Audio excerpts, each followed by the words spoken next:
Joining us live in studio is Will Anderson, editor-in-chief of the Dallas Business Journal. Will, thanks so much for being here. Hey, Jason. This story just has so many threads that we will probably keep pulling on for a very long time. Real estate moves like this are top of mind for many in the business community this week. The DBJ just reporting the latest on AT&T's planned move up to Plano. A lot has been going on with this after AT&T announced what it was going to do. If you can kind of catch us up for people who haven't kept up with it. Right. AT&T said they're going to move their headquarters. We've talked about that. And then just this week, we found out for the first time a little bit about what AT&T is planning, because they've been very tight-lipped. So in some public documents that were filed with the city, I know that you'll have reported on it some here, but just to catch everybody up on the same page here, we're talking about $1.35 billion investment potential over 25 years, 10,000 jobs, 2 million square foot campus. So exactly the kind of huge corporate investment you'd expect, but now we're getting a glimpse of it.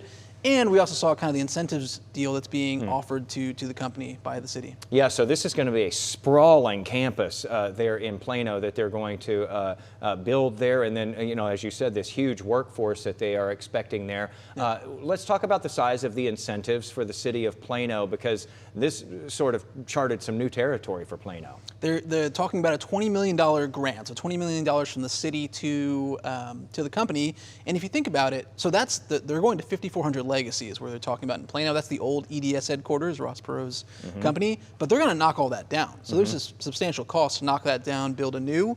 But yes, as you're alluding to, it's a substantial deal for Plano. And you go back and look at Toyota. That was a huge deal when Toyota moved to the North American headquarters to Plano, and that was about $6 million in local incentives.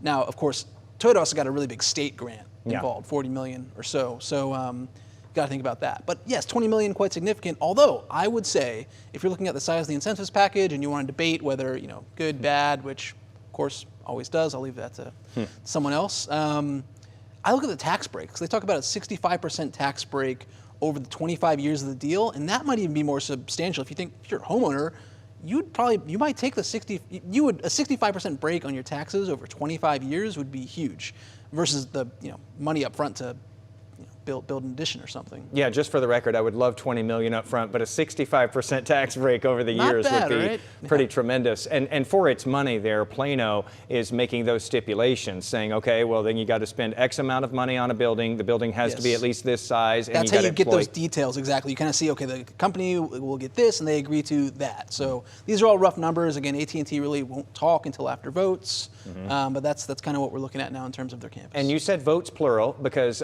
we've got other things that are going on in this as well, and that's on the Dallas end where they're leaving.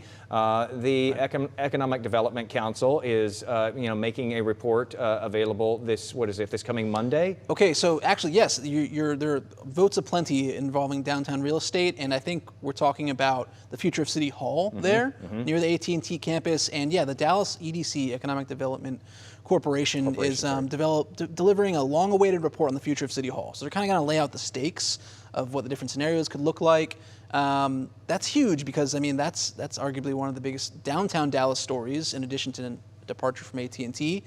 And interesting that we're talking about it at the same time, because we've heard from quite a few sources that maybe Dallas could, if Dallas leaves their City Hall, maybe they'd want to go into Whitaker Tower, the former AT&T headquarters. To be clear, the company, or the owner of the tower, the city hasn't said anything. They haven't even committed to leaving City Hall yet. But if that were to happen, maybe they could just swap for each other, and all of a sudden you've got some interesting threads to pull on with downtown, as you said. Plus, that would give a use for that big building, which people have wondered what's going to go in that big building. What's going to replace. Yeah. And then on top of that, that could free up that land where Dallas City Hall sits now, which the Mavs have been looking at as well. And again, this is all just conjecture, but you can see how these pieces could fit together. Yeah, and the things are starting to coalesce right now. So if you're interested in the future of downtown, the next couple of days, weeks, going to be really important. Will Anderson, the editor-in-chief of the Dallas Business Journal. Always interesting talking to you. We'll have to keep on pulling these threads. So much to talk about. Really appreciate it. Thanks for having me. Check them out online, Dallas Business Journals.